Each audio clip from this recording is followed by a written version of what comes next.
طباقا ما ترى في خلق الرحمن من تفاوت আল্লাহ তাআলা বলেন আসমান সত্য আসমান আমি আল্লাহ বানাইলাম ও বান্দা সত্য আসমান আমি আল্লাহ এত সুন্দর করে স্তরে স্তরে বানাইলাম যে আসমানের মধ্যে কোনো ভুল নাই কোনো সন্দেহ নাই আল্লাহ তাআলা বলেন রেগুলার আসমান বানাইলাম জমিন বানাইলাম ওইগুলো যে বানাইছি তুমি যদি একটা বিল্ডিং বানাইতে চাও কোনো ড্রয়িং লাগেনি না লাগে না একটা বিল্ডিং যদি বানাইতে চায় একটা ইঞ্জিনিয়ার দেখে না বরং অনেক কি জিজ্ঞাসা করে কারণ মনে করে আমার জীবনে বারবার বিল্ডিং বানাবো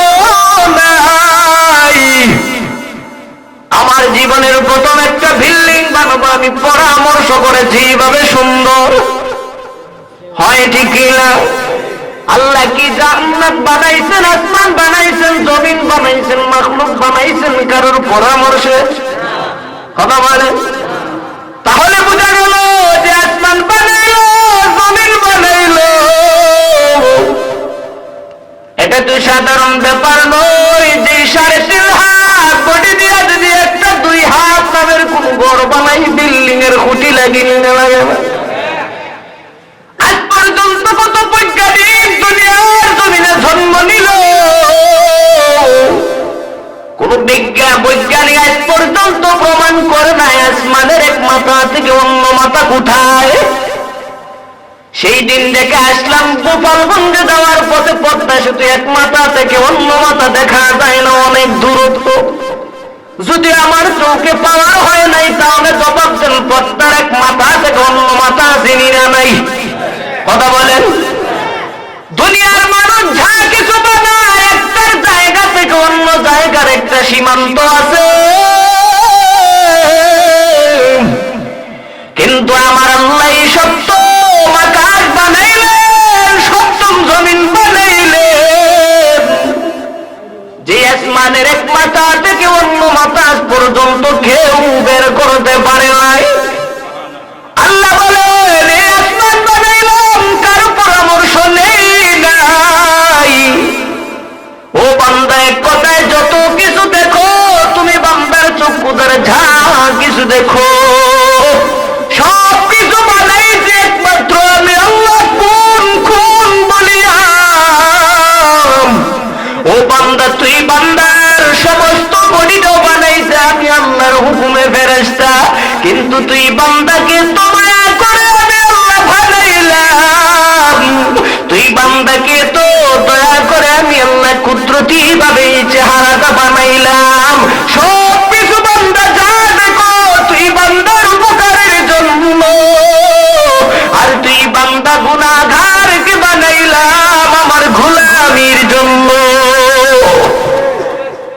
আজকে আল্লাহর গোলামি না করে বান্দা বাবার দরবারে সেজদা কথা কও আঙ্গো বাবার দরবারে কত গরু যায় কয়দিন আগে অন্য পীরের দরবারে তো মানুষ নাহি হয় আঙ্গো বাবার দরবারে কত গরু যায় বাবা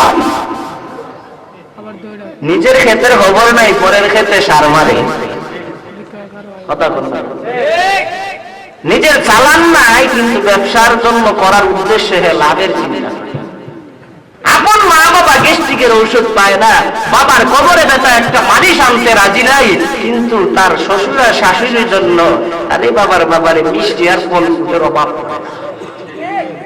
কথা কম নয় ভাই আপনাদের এলাকায় নাই ভাইয়ারা এই জন্য আমার উস্তাদ ইবনে সিদ্দিক সাহেব বলেন নিজের ক্ষেতের খবর নাই পরের ক্ষেতে সার মারে নিজের ক্ষেত চলে যাচ্ছে খবর নাই নিজের ক্ষেত পেটে যাচ্ছে পানি দেওয়ার কোনো খবর নাই কিন্তু যে ক্ষেতের মধ্যে সুন্দর হালি হয় সেই ক্ষেতের মধ্যে সার মারলো নিজের ফায়দা হবে নি?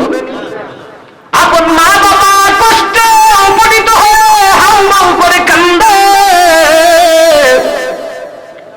বাবা মাথায় ব্যথা কোমরে ব্যথা, এই জন্য হাউমাউ করে চিৎকার করে কান্দে।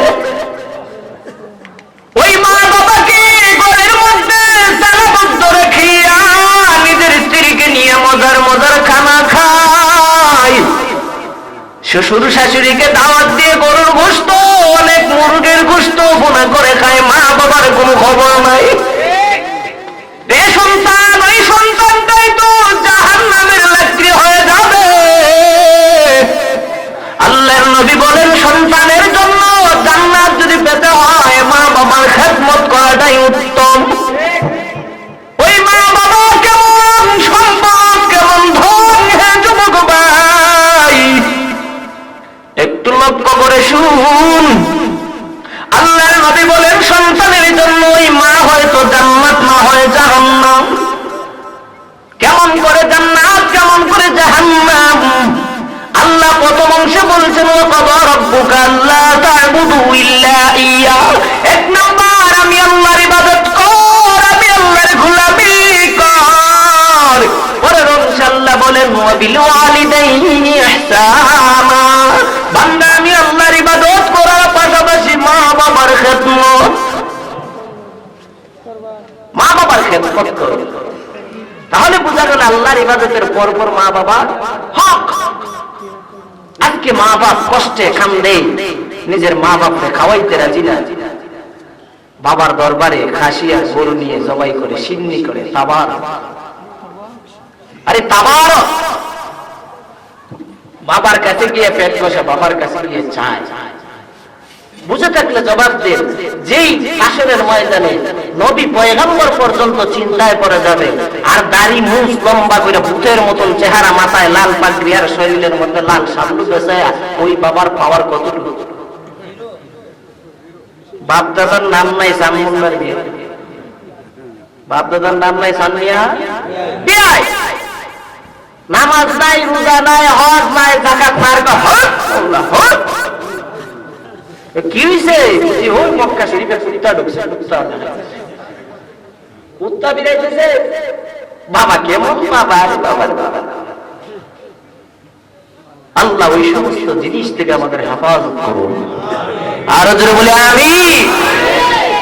এই যে বলেছিলাম বিদআত, আল্লাহর হুকুম, আল্লাহ বলেন মসজিদে গিয়ে নামাজ আদায় করে, সেজদা কর, আমি আল্লাহ তাআলার দরবারে বান্দা যা কিছু চাইবে আমি আল্লাহ দান করব।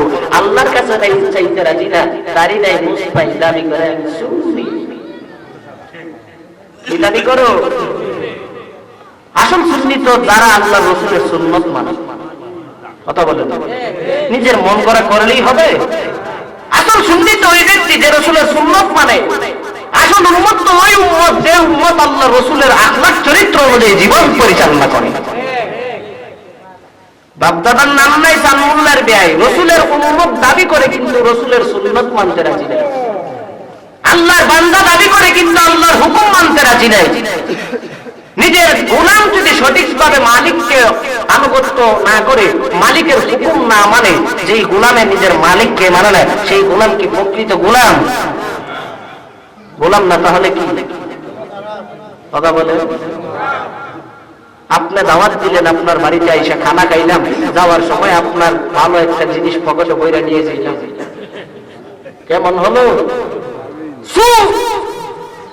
শুধু সুর না, সুর নামক সন্ত্রাস, সুরের মধ্যে হে পড়ে চালু। ঠিক তদ্রূপ ভাবে এই দুনিয়ার নিয়ামত আল্লাহ দান করছেন, বান্দা তোকে সুন্দর করে বানাইলেন, আল্লাহ নিয়ামত দিতেছেন, আল্লাহর নিয়ামত খায়, আল্লাহ তাআলার এই জমিনে চলে, আল্লাহ সমস্ত নিয়ামত গুলো ভোগ করে, আবার এই আল্লাহর বিরোধিতা করে। হ্যাঁ, যেমন সুর, দুনিয়ার মধ্যে আল্লাহর হুকুম যারা মানে নাই, আল্লাহর বিরোধিতা করে, উলামায়ে কেরামের বিরোধিতা করে, কোরআনের বিরোধিতা করে, ইসলামের বিরোধিতা করে, এও সবচেয়ে বড় একটা বাপ্পা। হ্যাঁ, মতো বাপ্পারা দুনিয়ায়, কিন্তু বোঝায় আমি তো ইমান না। আমানুর রাসূলু বিমা উনজিলা ইলাইহি মির রাব্বিহি ওয়াল মুমিনুন, কুল্লুন আমানা বিল্লাহি ওয়া মালাইকাতিহি ওয়া কুতুবিহি ওয়া রুসুলিহি ওয়াল ইয়াউমিল আখির, ওইগুলো যারা বিশ্বাস করে তারা প্রকৃত মুমিন। ওয়া মিনান নাসি মান ইয়াকুলু আমান্না বিল্লাহি ওয়া বিল ইয়াউমিল আখির ওয়া মা হুম বিমুমিনুন।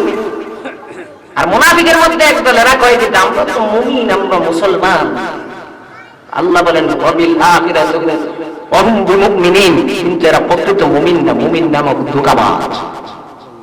তারা মুসলমানের কাছে আইসা বলে আমরা মুসলমান, কিন্তু বেঈমানের কাছে গিয়ে বলে এটা তো নিমক হারাম, এটারে যা বারাস খেলা দিয়ে। এরাই হলো মুসলমান নামক মুনাফিক। ভাই এদের থেকে সাবধান হওয়া লাগবে। বলতেছিলাম সন্তান নিজের ক্ষেতের খবর নাই, পরের ক্ষেতে সার মারে, আপন মা বাবার খেদমত করে না, বাবার দরবারে গিয়ে দৌড়াদৌড়ি করে। ওই জন্য আল্লাহর নবী বলেন যে সন্তানটা মা বাবার খেদমত করবে ওই সন্তানের জন্য মা বাবার পক্ষ থেকে আল্লাহ জান্নাত দান করবে। আল্লাহর নবী বিশ্ব নবী রাহমাতাল লিল আলামিনের দরবারে এক সাহাবী এসে বলতেছে, ইয়া রাসূলুল্লাহ, ইয়া হাবিবাল্লাহ, ও আল্লাহর রাসূল, আপনি নাকি জিহাদের ময়দানে যাবেন? বলে জিহাদের ময়দানে তো যাব। রে সাহাবী, তুমি কোথায় থেকে আসছো? বলে আমি ওই শহর থেকে আসছি। কে তোমাকে দাওয়াত দিয়েছে? বলে ইয়া রাসূলুল্লাহ, ইয়া হাবিবাল্লাহ, মসজিদে নববী থেকে প্রত্যেকদিন হাইয়া আলাস সালাহ, হাইয়া আলাল ফালার আওয়াজ আসতো, কিন্তু আজকে শুনতে পাইলাম বিলাল হাইয়া আলাল জিহাদের দাওয়াত দিতেছে, জিহাদের দিকে আসার জন্য। ইয়া রাসূলুল্লাহ, ইয়া হাবিবাল্লাহ, ও পয়গম্বর, আমি আসছি জিহাদের ময়দান যাওয়ার জন্য। আল্লাহ নবী বিশ্ব নবী রাহমাতুল লিল আলামিন বলেন, রে সাহাবী, তুমি যে জিহাদে যাইবা, বলো তোমার মা বাবা জীবিত না মৃত? ও যুবক ভাই, মা বাবা কেমন সম্পদ, কেমন ধন। সাহাবী বলে, ইয়া রাসূলুল্লাহ, আমার মা বাবা জীবিত। বলে তোমার মা বাবার খেদমত করো, মা বাবার কাছে গিয়ে থাকো। বলে ইয়া রাসূলুল্লাহ, ইয়া হাবিবাল্লাহ, ও আল্লাহর নবীর মহব্বতে আমি আসছি জিহাদের ময়দানে গিয়ে জিহাদ করব। কোন বেঈমান ইসলামের বিরোধিতা করে, কোন বেঈমান আল্লাহর নবীর বিরোধিতা করে, ওই বেঈমানের মোকাবিলা করব। হয়তো ইসলামের বিজয় করব, না হয় জীবন দিয়ে দেব। ও আল্লাহর রাসূল, দয়া করে আমার নামটা ওই শহীদের কাতারের মধ্যে ওঠালা। আল্লাহর নবী বিশ্ব নবী রাহমাতুল লিল আলামিন বলেন, না না না, হবে না। তুমি তোমার মা বাবার আদেশটা অনুযায়ী চলতে থাকো, কারণ মা বাবা জীবিত থাকা অবস্থায় মা বাবার যদি খেদমত করো, আমি নবীর সঙ্গে জিহাদের ময়দানে জিহাদ করলে যেমন ফায়দা হবে, তোমার মা বাবার খেদমত যদি করো, মা বাবা যদি সন্তুষ্ট থাকে, তুমি সন্তানের আমল নামায় আল্লাহ সেই শাহাদাতের সওয়াব দান করে দিবে। শুধু তা না, নবীর দরবারে আবার আসছে। তৃতীয়বার আসার পর আল্লাহর নবী বলেন, তোমার মা বাবার কাছ থেকে গিয়ে অনুমতি আনো।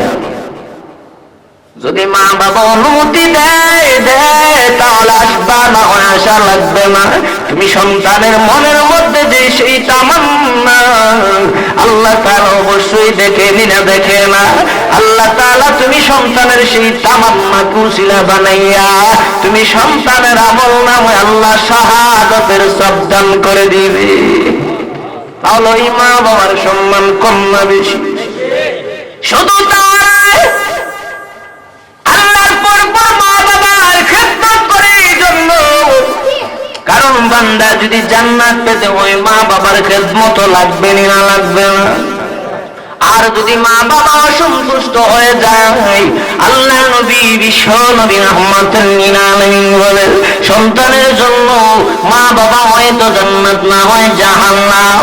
মা বাবার খেদমত যদি করে তাহলে সন্তানের জন্য মা বাবা সন্তুষ্ট হয়ে যে দোয়াটা করবে, কেমন দোয়া করবে রে মুসলমান? আমি একজন আলিম বা অন্য কোন একজন ওলির মাধ্যমে মা বাবার না ছাড়া যদি বান্দা কোন ওলির মাধ্যমে দোয়ার জন্য মা বাবার জন্য দোয়া করাও, আলেম দোয়া করবে, দোয়া কবুল হবে কোনো গ্যারান্টি নাই। একজন ভালো ওলি তোমার মা বাবার জন্য বা তোমার উপকারের জন্য দোয়া করবে, কোনো গ্যারান্টি নাই। দোয়া করা মাত্র দোয়াটা কিন্তু আরশে আজিমের কাছে গিয়ে ঝুলন্ত থাকে। যদি প্রকৃত বান্দা হয় তাহলে দোয়াটা আল্লাহ কবুল করে।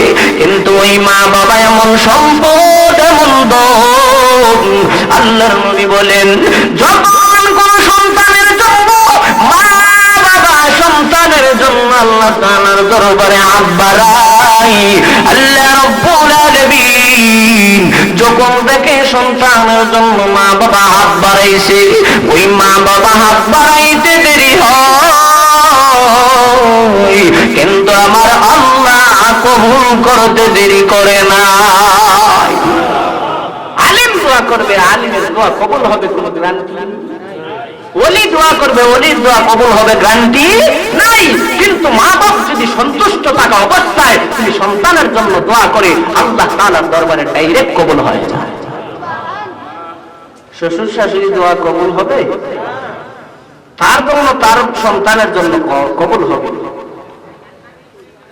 এক গায়ের ভাতির আরেক গায়ের কাছে গেলে কোনো কাজ হবে না, যদি হতে এটা দয়া কইরা। কিন্তু কোন কোনটা আছে যাওয়া মাত্র এমন লাত্তি মারে, মুখ ফাটায়। হাসরের ময়দানে নিজের সন্তানকে তো দিবেই না, আর পরের সন্তান সেই দিকে আমি আপনার মেয়ের ভাই গো, আজকে আমি আসছি বিপদ কইরা, কত মিষ্টি খাওয়াইলাম আর কত কাপড় ভিজাইলাম, আজকে একটা দেখি দাও। সইরা যা, আমার কোন মেয়ে ছিল না, আমার কোন ছেলে ছিল না, আমার কোন স্বামী ছিল না, আমার কেউ ছিল না। ইয়া নাফসি, ইয়া নাফসি, আল্লাহ আমাকে বাঁচাও, আমাকে বাঁচাও। এই জন্য নিজের ক্ষেত দেখে নিজের ক্ষেতে সার মারো, পরের ক্ষেতে সার দেওয়ার কোনো ফায়দা হবে না।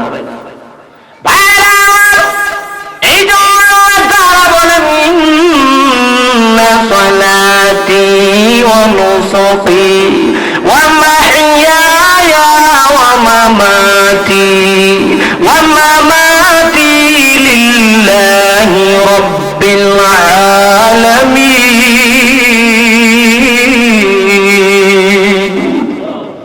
নিশ্চয় বান্দা আমার নামাজ, আমার কুরবানি। রে বান্দা, যেমন করে বিল্ডিং বানানোর জন্য কুটিসার বিল্ডিং ঠিক নাই, তুই বান্দা মুমিন দাবি করো, মুমিন দাবি করো, যদি নামাজ মানো নাই, হজ করো নাই, যাকাত দাও নাই, আমি আল্লাহর হুকুম মানো নাই, তুই বান্দার ঈমানটাও পরিপূর্ণ থাকবে না। আর যদি বান্দা কালেমা গ্রহণ করার পর আল্লাহর হুকুম মানো, নামাজ যদি পড়ো, নামাজ যদি আদায় করো, আল্লাহ তাআলা বলেন ওয়াকিমুস সালাহ, বান্দা নামাজটা কায়েম করো। নামাজ কায়েম করা মানে বান্দা প্রতিষ্ঠিত করো। অর্থাৎ কেমন ফায়দা হবে? আল্লাহ তাআলা বলেন বান্দা যখন মারা যায় সব আমলগুলো বন্ধ হয়নি না, হয় না, কিন্তু এর মধ্যে কিছু আমল থেকে যায়। একটা আমল হলো বান্দা প্রতিষ্ঠিত করা, নামাজ প্রতিষ্ঠিত করা। তুমি বান্দা দাওয়াত দিলা, দাওয়াত দেওয়ার মাধ্যমে যদি এক বান্দার অন্তরে আল্লাহ তাআলার ভয় ঢুকে যায়, ভয় ঢুকে যায়, ওই বান্দা আল্লাহর ভয় পাইয়া যদি নামাজটার মধ্যে ধরে নামাজ আদায় করে, তুমি বান্দা নাই, তুমি বান্দা দুনিয়া থেকে বিদায় হয়ে কবরের বাসিন্দা হয়েছো। আল্লাহর নবী বিশ্বনবী রাহমাতুল লিল আলামিন বলেন, কোন উম্মতের দাওয়াতের মাধ্যমে যদি কোন মুসলমান নামাজি হয় বা হক পথে চলনেওয়ালা হয়, ওই বান্দা নামাজ পড়ে যে সওয়াব পাবে, আল্লাহ তো তার সওয়াবটা দিবেই, যার উসিলার মাধ্যমে সেই কাজটা করতেছে। ওই বান্দা যদিও মারা যায়, আল্লাহ তাআলা খুশি হইয়া বান্দার আমলনামায় সেই সব দিতে থাকবে। এই জন্য বলছেন ওয়াকিমুস সালাহ, তোমরা নামাজকে প্রতিষ্ঠিত করো, নামাজ কায়েম করো, নিজেও করো, আরেকজনকেও। ইয়া আইয়ুহাল্লাযীনা আমানুত্তাকুল্লাহ হাক্কা তুকাতিহি তামুতুন্না ইল্লা ওয়া আনতুম মুসলিমুন। এই আয়াতে বলেন ঈমানদার আমি আল্লাহকে ভয় কর আর প্রকৃত মুসলমান না হইয়া কবরে আসবি না, মৃত্যুবরণ করবি না। মুসলমান যদি হতে হয় আল্লাহর হুকুম মানা লাগবে না লাগবে না? আর যদি আল্লাহর হুকুম না মানি তাহলে প্রকৃত মুসলমানের কাতারে নাম থাকবে না। অন্য আয়াতে আল্লাহ বলেন ইয়া আইয়ুহাল্লাযীনা আমানু তাকুল্লাহ, হে বান্দা আমি আল্লাহকে ভয় কর।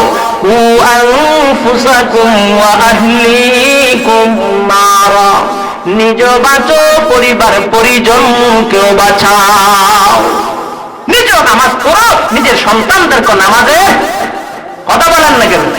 নিজের সন্তানকে নামাজের দাওয়াত দাও। নিজের সন্তান যখন নামাজি হয়ে গেছে নিজের ভাই বেরাদেরকে দাওয়াত দাও। এইভাবে পড়াইতে পড়াইতে নিজের ওয়ার্ডের মধ্যে দাওয়াতের জন্য ছড়িয়ে পড়ো। নিজের ওয়ার্ড যখন হয়ে গেছে নিজের ইউনিয়নের মধ্যে দাওয়াতের কাজ শুরু করে দাও। নিজের ইউনিয়ন যখন হয়ে যায় তখন থানার মধ্যে দাওয়াতের কাজ করে দাও। দাওয়াতের কাজ যখন থানা হয়ে যায় তখন বান্দা জেলার মধ্যে ছড়িয়ে পড়ো। জেলা করতে করতে যখন দেখা যায় জেলা একের পর এক শেষ হয়ে গেছে, আল্লাহ তাআলা বলেন আমি আল্লাহর দুনিয়ার মধ্যে বান্দা তুমি সফরে বের হয়ে যাও। আমি আল্লাহর দুনিয়ার মধ্যে সফরে ইসলামের দাওয়াত কায়েম করতে থাকো। ইসলামের দাওয়াত যদি সঠিকভাবে করতে পারো, আমি আল্লাহ তাআলা যখন দেখবো আমার বান্দা আমার দ্বীন কায়েমের উদ্দেশ্যে চলতেছে, আমি আল্লাহ তাআলা ওই বান্দার নামটাকে ওলির কাতারে উঠাই। আলা ইন্না আউলিয়া আল্লাহি লা খাউফুন আলাইহিম ওয়া লা হুম ইয়াহজানুন। আল্লাহ বলেন যারা আল্লাহর ওলি হয়ে যায় লা খাউফুন আলাইহিম ওয়া লা হুম ইয়াহজানুন, এদের দুনিয়ায় কোনো ভয় নাই, আখিরাতে চিন্তার কারণ হবে না। তাহলে আমরা কি ওলির কাতারে চলতে চাই না চাই? যদি চাই তাহলে আল্লাহর হুকুম মানা লাগবে। কথা বলেন, যদি লাগে তাহলে নামাজ নিজেও পড়তে হবে, আরেক ভাইকেও পড়াইতে হবে। আমার নামাজ পড়বো, নামাজ কায়েম করবো, রাজি আছি তো ইনশাআল্লাহ। ওয়ানুসুকি আমার কোরবানি, কোরবানি তো সবাই করেন, সবাই তো আল্লাহ যাকে নেশাব পরিমাণ মাল দিয়েছেন তারাই করে, ঠিক কি না? এই কোরবানি কেমন ফায়দা? ইমাম শাফিঈ তো প্রত্যেকেই বলেন, আল্লাহ তাআলা বলেন যদি কোনো বান্দা আমি আল্লাহর উদ্দেশ্যে, আমি আল্লাহর সন্তুষ্ট পাওয়ার উদ্দেশ্যে যদি বান্দা কোরবানি করে, এক নাম্বার প্রমাণ হলো, এক নাম্বার ফায়দা হলো বান্দার এই পশুটার মধ্যে যত পশম আছে যদি সহি থাকে, পশমটা বান্দার কোরবানি করতে দেরি হয়, কোরবানির ছুরিটা চালাইতে দেরি হয়, আল্লাহ পাক রব্বুল আলামিন ওই পশুর পশম পরিমাণ সওয়াব দিতে দেরি হয় না। তাহলে একটা পশুর মধ্যে কত সবের পশম থাকে। আল্লাহ, আল্লাহর মতন দয়ালু কেউ নাই। এই জন্য আল্লাহ তাআলা বলেন বান্দা কোরবানি করবে একমাত্র কার সন্তুষ্টর জন্য। আমি আল্লাহ বলে দিলাম সব কিন্তু বান্দা তোর জন্য, তুই বান্দাকে বানাইছি আমি আল্লাহর গোলামের জন্য, ঠিক না? কেমন কোরবানি করি তো আল্লাহর জন্য, আল্লাহ আবার বলেন কি আমার জন্য। রে মুসলমান শোনো, কোরবানি করি, কোরবানির গোশত রক্ত কার? তাহলে কথা বলে গোশত কারা খায়? কে খায় গোশত গুলো? কে খায়? এবং গোশতের ভাগ গুলো কে বন্টন করে দেয়? আমরা বন্টন করি, আমরাই খাই, আমাদের হক আমাদের আত্মীয় স্বজনকে আমরাই দিয়ে দেই।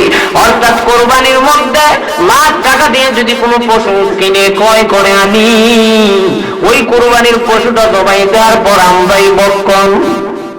কথা বলেন, আল্লাহর কাছে যায় নাই। কোন মানুষ মসজিদে আল্লাহর জন্য দেয় নাই, আল্লাহ খাওয়ার জন্য দেয়নি। যে আল্লাহ 1 লাখ টাকা দিয়ে গরু কিনছে, আল্লাহ তুমি না খাইলে তো হয় না, একটু নাও, হয়নি। না না, যা কিছু করি বান্দা আমার উপকারের জন্য। আল্লাহ তাআলা বলেন আমি আল্লাহ যে হুকুম করলাম, আমার হুকুম রাদিয়াল্লাহু তাআলা পাশে বসে সাহাবায়ে কেরাম জিজ্ঞেস করছে উসমান তুমি তো জান্নাতের সার্টিফিকেট পেয়েছো, তারপর কেন এত কান্দো, কেন এত চোখের পানি ফালায় কান্দো? উসমান রাদিয়াল্লাহু তাআলা বলেন এই জন্য আমি কান্দি। আমি যখন মারা যাব, মৃত্যুর পরে হাসরের জমিনের আগে কিন্তু প্রথম গাঠি হলো এই কবর। মানুষ যখন মারা যায়, তার ছোট একটা কিয়ামতে সুকরা শেষ হয়ে যায়, কুবরা হবে পরে। যখন মানুষের সেই কষ্টটা দূর হয়ে যায়, কবরের মধ্যে প্রথম একটা গেইটে দাঁড়ায়, ঠিক কিনা বলে?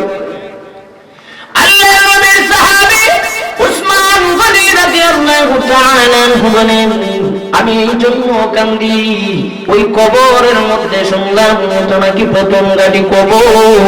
আমাকে যদি প্রথম গাটি কবরের মধ্যে বলা হয়, রে উসমান, মার রাব্বুকা মা দীনুকা মা হাযা রাসূলুন নবিয়ুকা, রে উসমান বল তোর রবকে, তোমার দিন কি, তোমার নবী কে? আর উসমান যদি সেই প্রশ্নের জবাবটা সঠিকভাবে না দিয়ে ঘোরায় দেয়, সঠিকভাবে যদি আমি উসমান সেই কবরের প্রশ্নের জবাব না দেয়, তাহলে আমার কি অবস্থা হয়? আমি উসমান যদি জান্নাতের সার্টিফিকেট পেয়েছি, হাসরের ময়দানে যাওয়ার পূর্বে কবরের প্রথম গাটির মধ্যে যদি আমি উসমান থেকে যাই, তাহলে বলো আমি উসমানের কবরের মধ্যে কি অবস্থা হবে? এই জন্য কান্দি, এই জন্য কান্দি। শুধু তাই নয়, আবু বকর সিদ্দিক রাদিয়াল্লাহু তাআলা আনহু জান্নাতের সার্টিফিকেট পেয়ে যান। দেখেন জান্নাতের সার্টিফিকেট পাওয়াওয়ালা আবু বকর চোখের পানি বানায় কাঁদতেন। শেষ ভাগে তাহাজ্জুদের নামাজে দাঁড়ায় নামাজ আদায় করিয়া সেজদার মধ্যে পড়িয়া রব্বি আল্লাহ রব্বি আল্লাহ, আল্লাহর দরবারে কাঁদেন। আল্লাহর দরবারে কাঁদতে কাঁদতে চোখের পানি বানায় ভিজায় ফেলতেন। সাহাবীরা ডাকতে বলে, আবু বকর কিসের জন্য এত চোখের পানি বানায় কাঁদো? রে আবু বকর, তুমি না নবীর সাহাবী, আল্লাহ তাআলার নবী জান্নাতে যাওয়ার পর তুমি আবু বকরকে নাকি সর্বপ্রথম জান্নাতে ঢুকাইবে। রে আবু বকর, কিসের জন্য তুমি কান্দো? বলে এই জন্য কান্দি, আমার দোকান থেকে একটা কাপড় বিক্রি করেছিলাম, ওই কর্মচারীর কাছ থেকে যে কাপড়টা নিয়েছিল, আমার কাস্টমার বিকাল বেলায় এসে আমার কাপড়টা ফেরত দিয়েছে। আমি যখন জিজ্ঞেস করলাম কাপড়টা কিনে নিলে আবার কেন ফেরত দিয়ে দিলা? বলে আবু বকর, তোমার দোকানের যে কাপড়টা নিয়েছি, বাড়ির মধ্যে যাওয়ার পর আমার সেই কাপড়টা পছন্দ হয় নাই। তোমার কাপড় তুমি নিয়ে নাও, আমার টাকাগুলো আমার হাতে দিয়ে দাও। হয়নি না? হয়নি? ভাইরা আমার কথাগুলো মনোযোগ দিয়ে শুনবে। আবু বকর সিদ্দিক রাদিয়াল্লাহু তাআলা আনহু কোন কথাটাকে চিন্তা করে চোখের পানি বানায় কাঁদেন? সাহাবীরা প্রশ্ন করে, আবু বকর, এই জন্য যদি কান্দো, তাহলে কিসের একটা বাহানা হলো? কাপড় তো নিয়ে গেছে, তোমার কাপড়ের কোনো ক্ষতি হয় নাই, কাপড় তো পেয়ে গেছে। আবু বকর কেন কান্দো? আবু বকর সিদ্দিক রাদিয়াল্লাহু তাআলা আনহু বলেন, রে সাহাবায়ে কেরাম, এই জন্য আমি কান্দি, দুনিয়ার আমার কাপড় ফেরত দিছে কোনো বাধা নাই, যদি নাই নিত কোনো বাধা নাই। আল্লাহ যে আমাকে জান্নাতের সার্টিফিকেট দিয়েছে, আল্লাহ তো বললেন যে বান্দার আমলের বিনিময়ে আমি আল্লাহ জান্নাত দিয়ে দেব। বান্দার জান্নাত কিনে নিয়েছি, জান্নাতের বিনিময়ে জান্নাত দান করে দিয়েছি। হাসরের ময়দানে যেদিন আল্লাহ জান্নাত দান করবে, ওই দিন যদি আমার আল্লাহ পাক রব্বুল আলামিন বলে, আবু বকর, তুমি যা ইবাদত করেছো, বন্দেগী করেছো, গোলামি করেছো, তাসবিহ তাহলিল যা কিছুই করেছো, এগুলো আমি আল্লাহর দরবারে কবুল হয় নাই। রে আবু বকর, তোমার আমলগুলো তুমি নিয়ে নাও, আমি আল্লাহর জান্নাত ফিরে দাও। ও সাহাবায়ে কেরাম, তাহলে বলো আমি আবু বকর সেই দিন কি অবস্থায় থাকবো? আজকে একটু ভয় নাই, ভয় নাই, ভয় নাই।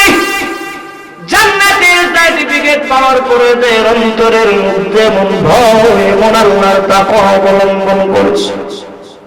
এই জন্যই তো আল্লাহ বলেন والذين يقولون ربنا اصرف عنا عذاب جهنم إن عذابها كان غراما।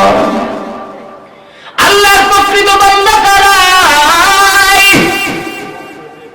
বান্দা নামাজ পড়তে পড়তে চোখের পানি পানায় কাঁদবে আর আল্লাহর দরবারে চাইবে,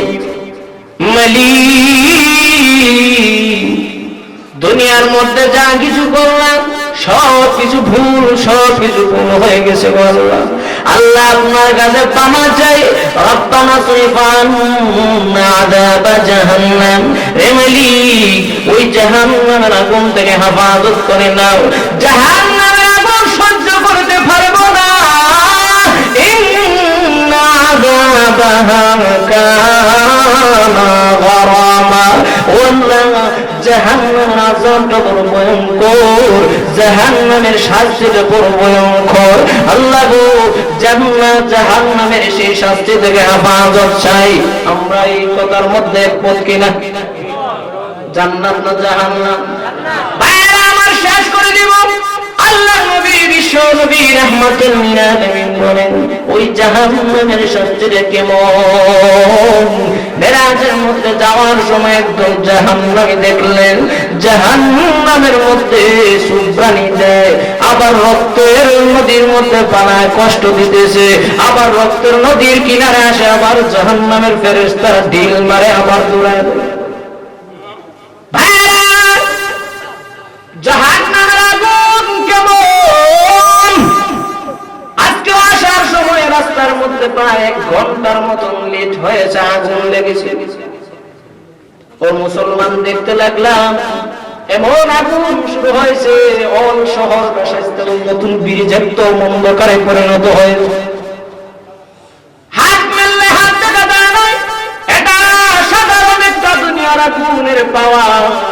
আগুন নিবানোর জন্য ফায়ার সার্ভিসের অনেক লোক পর্যন্ত পানি মারতে মারতে এমন ভাবে সাহায্য করতে লাগলো, এক পর্যায়ে দেখা যায় আগুনটা বন্ধ হয়ে গেছে। তারপর বন্ধ কিন্তু কমে নাই। এটা দুনিয়ার আগুন, দুনিয়ার মধ্যে যতই পাওয়ারশালী লোকটা হোক না কেন, দুনিয়ার আগুনের দেওয়ার মতন পাওয়া, হাত দেওয়ার মতো, অঙ্গ দেওয়ার মতন কোন পাওয়ার নাই। আল্লাহর নবী বিশ্ব নবী রাহমাতুল লিল আলামিন বলেন ওই জাহান্নামের আগুন, দুনিয়ার আগুনটা তো বারবার জ্বালানোর পরে কালারটা হয়েছে লাল, আবার বারবার 1000 বছর জ্বালাইতে জ্বালাইতে জ্বালাইতে জাহান্নামের আগুনটা যখন কালো হয়েছে, আল্লাহ তাআলা ওই কালো আগুনটাকে জাহান্নামের মধ্যে রাখছে। যে আগুন রাত্রির চাইতে অন্ধকার, হাত মেললে হাত দেখা যাবে না, ওই মানুষটাকে আগুনের মধ্যে যখন জ্বালা দেওয়া হবে, মানুষ জ্বলতে জ্বলতে আল্লাহ হয়ে যাবে, আবার মানুষের ভালো করা হবে, আবার ওই জাহান্নামীকে আবার আল্লাহ জিন্দা করবে। সুম্মা লা ইয়ামুতু ফিহা ওয়ালা ইয়াহইয়া। ওই জাহান্নামের শাস্তি আল্লাহ তাআলা বলেন সুম্মা লা ইয়ামুতু ফিহা ওয়ালা ইয়াহইয়া, জাহান্নামীরা জাহান্নামে মরবেও না, বাঁচবেও না। কি অবস্থায় থাকবে? মুমূর্ষ অবস্থায়, যেটা আমরা দেখি সাকরাতের মধ্যে, দেখি না। মানুষ দেখা যায় বডি ভালো, শরীর স্বাস্থ্য ভালো, কিন্তু মুখের মধ্যে থর থর করে কাঁপা আরম্ভ, কথা বলে। ওই সময় মানুষটার যদি মৃত্যু হয় তো এর চাইতে আরাম থেকে মরেও না, আবার সুস্থ হয় না, এমন একটা অবস্থা। যাদের মধ্যে অশান্তি, পানিও খাইতে পারে নাই, কোন ফল ফলও খাইতে পারে নাই, শুধু হায় হায় ভিতরের মধ্যে হুতাশ আরম্ভ থাকে। ঠিক ওই জাহান্নামের মধ্যে যারা যারা ঢুকে যাবে, জাহান্নামের শাস্তিটা কেমন হবে রে? জাহান্নামীরা জাহান্নামের মধ্যে জ্বলতেই থাকবে, মরণও হবে না, পুরোপুরি সুস্থ থাকবে না। একবার জ্বালায় আমরা করবে, আবার আল্লাহ কুদরতি ভাবে জ্বালায় দেবে। ওই জন্য আল্লাহ বলেন ইমানদারের কেমন দাম, কেমন ফায়দা। যদি যারা পরিমাণ ইমান থাকে একদিন জান্নাতে যাবে, যারা পরিমাণ ইমান থাকলে একদিন জান্নাতে যাবে। ও মুসলমান, কিন্তু যারা কোরআনের বিরোধিতা করে, ইসলামের বিরোধিতা করে, এক কথায় যারা বেঈমান, এদের জন্য কি শাস্তি? আল্লাহ তাআলা বলেন ইন্নাল্লাযীনা কাফারু মিন আহলিল কিতাবি ওয়াল মুশরিকিনা ফী নারি জাহান্নাম খালিদিনা ফীহা। যারা কাফের, যারা মুশরিক, কাফের হলো যার ইমানদার, মুশরিক হলো সে আমি আল্লাহকে তো মানি না, আমি আল্লাহর চাইতে আরো ক্ষমতাবান বানায় লয়। আল্লাহর তো মানি না, আল্লাহর চাইতে ক্ষমতাবান আরো কয়েকগুলো শামিল করে মুশরিক। ইন্না শিরকা লাযুলমুন আযীম, শিরকের গুনাহ মারাত্মক। আল্লাহ তাআলা বলেন যারা কাফির, যারা মুশরিক, ফী নারি জাহান্নাম, এদের জন্য জাহান্নাম আছে। আল্লাহ এদের জন্য জাহান্নামের শাস্তি অবধারিত করেছেন। কতক্ষণ থাকবে? আল্লাহ তাআলা বলেন খালিদিনা ফীহা, এদের স্থায়ী ঠিকানা জাহান্নামে, তারা চিরস্থায়ী থাকবে। চিরস্থায়ী জাহান্নামে থাকে, কেমন অবস্থা? আর যারা মুমিন, যারা পরিবার, যারা বলা হয় সংখ্যাটাকে বালুর কণাগুলো রুদ্রের মধ্যে দেখবেন চিকিমিকি করে উড়ে নি না উড়ে না, কথা বলেন। এটাকে বলা হয় যারা, যার চাইতে আর ছোট জিনিস হয়, বালুর কণার চাইতে আর ছোট আছে। দেখবেন রুদ্র যখন উড়ে, রুদ্রের মধ্যে দেখবেন যখন বাতাসের মধ্যে বালু তখন ঝিলমিলি করে, একটু কণা কণা ভাব। ওই যারা পরিমাণ আল্লাহ তাআলা বলেন যদি বান্দার যারা পরিমাণ ঈমান থাকে, জাহান্নামের মধ্যে যখন বান্দা জ্বলতে জ্বলতে জ্বলতে একদম আংরা হয়ে যাবে, জাহান্নাম থেকে আমার বান্দা হঠাৎ করে চিৎকার মারতে লাগবে, ইয়া হান্নান ইয়া মান্নান ইয়া হান্নান ইয়া মান্নান।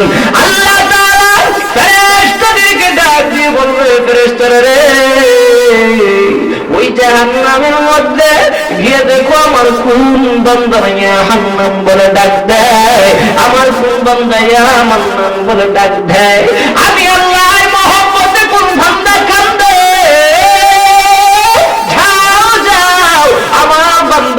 জাহান্নামের মধ্যে বুঝতে পারছে আমি আল্লাহ কেমন। ফেরেশতারা আয়েশা বলবে, কে রে?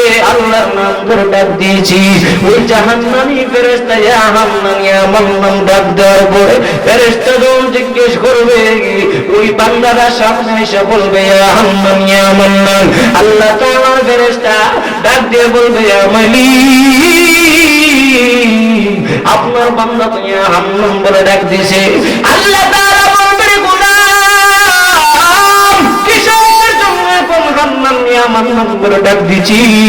ওই বান্দা বলবে, আল্লাহ জাহান্নামের আগুন কত জীবন জ্বালাইবা, জ্বলতে জ্বলতে কলিজা পর্যন্ত জ্বলে গেছে। আল্লাহ মগজগুলো একদম পুরো ছাই হয়ে গেছে। আল্লাহ তোমার কি একটু মায়া লাগবে না? আল্লাহ তোমার কি একটু মায়া লাগবে না? দয়া করে জাহান্নামের কিনারে নিয়ে যান। আল্লাহ বলবেন যে তোকে আমি আল্লাহর নাম ধরে ডাক দিয়েছি, যার বান্দা জাহান্নামের কিনারে। ও বন্ধুগণ, আল্লাহ কেমন করে বান্দা উসিলা বানায় জান্নাতে নেন দেখেন। ওই বান্দাদের কিনারে নেওয়ার পর আবার জ্বলতে জ্বলতে লাগবে, আবার বান্দা কিছুক্ষণ পরে ইয়া হান্নান ইয়া হান্নান বলে কাঁদবে।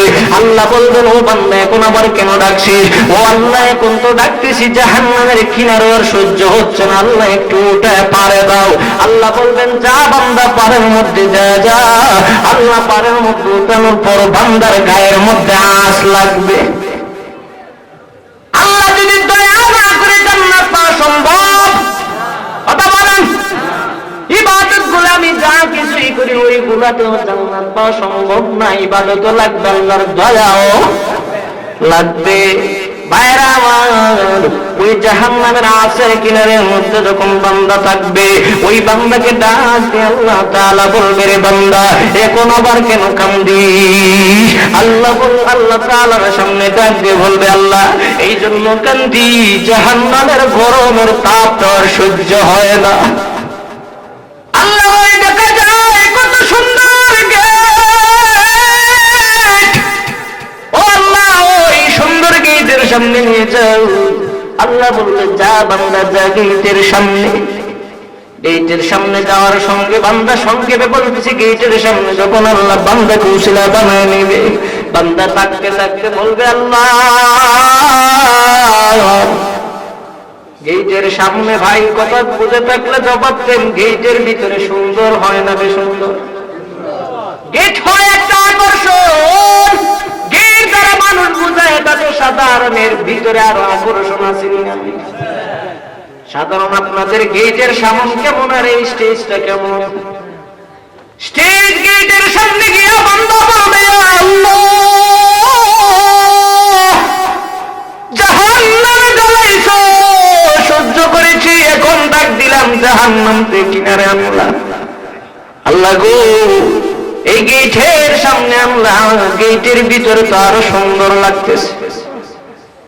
আপন হাতে বান্দা তুমি বানাইয়া কেমনে দিলা জাহান্নামে ফেলিয়া, আল্লাহ কেমনে দিলা জাহান্নামে ফেলিয়া, মায়া করে বান্দা তুমি আল্লাহ উঠাইয়া একটা বারো চাইলা না রে ফিরিয়া, একটা বারো চাইলা না গো ফিরিয়া। বান্দা যখন দুঃখের কান্দা কান্দে, আল্লাহ রাব্বুল আলামিন বলবে, বান্দারে এত দুঃখের কান্দা কেন কান্দিস? বলবে, আল্লাহ জাহান্নামের শাস্তির কথা আমি বলতে পারি নাই, জাহান্নামের গরম ভিতর থেকে কোনো ছয় নাই। আল্লাহ তোমার কি একটু মায়া লাগবে না? তোমার কি একটু দয়া লাগবে না? আল্লাহ মন চায় একটু সামনে ওই গেটের কাছাকাছি যাই। আল্লাহ বলবে, যারে বান্দা যা, ওই স্টেজের সামনে গিয়ে জান্নাতের সামনে গিয়ে বান্দা তাকে দেখবে। কিছুদিন যাওয়ার পর বান্দা আবার বলবে, হান্নান ইয়া মান্নান, রে মালিক জান্নাতের ভিতরে এত সুন্দর, এত সুন্দর। ভাইরা আমার, আল্লাহ বলেন সবচেয়ে নিম্নের যে জান্নাত, সবচেয়ে নিম্নের মুমিনকে আল্লাহ যে জান্নাতটা দিয়ে দিবে, ওই জান্নাতটা দুনিয়ার 10টার চাইতে বড় হবে। দুনিয়াটা কত বড়? সাধারণ 10 তলা 15 তলা 5 তলা বিল্ডিং এর মালিক হইলে পাওয়ার কম না বেশি? আরে বাবারে এমন হিংসা ঢুকে যায়, ফকির ভিক্ষুক যদি গেটের ভিতরে ঘাড়ে ধরে বের করে দেয়, দেয়নি না? দেয় না?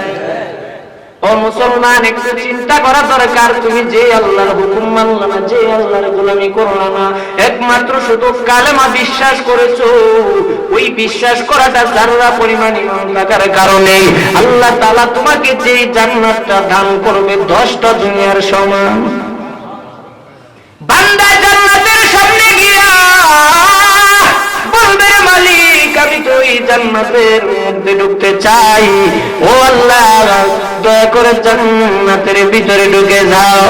আল্লাহ তাআলা বলবে, যারে গোলাম যা যা, আমি আল্লাহ তুই বান্দাকে আর কষ্ট দিব না, বান্দা তুই আমি আল্লাহর দয়ায় জান্নাতে ঢুকে যা।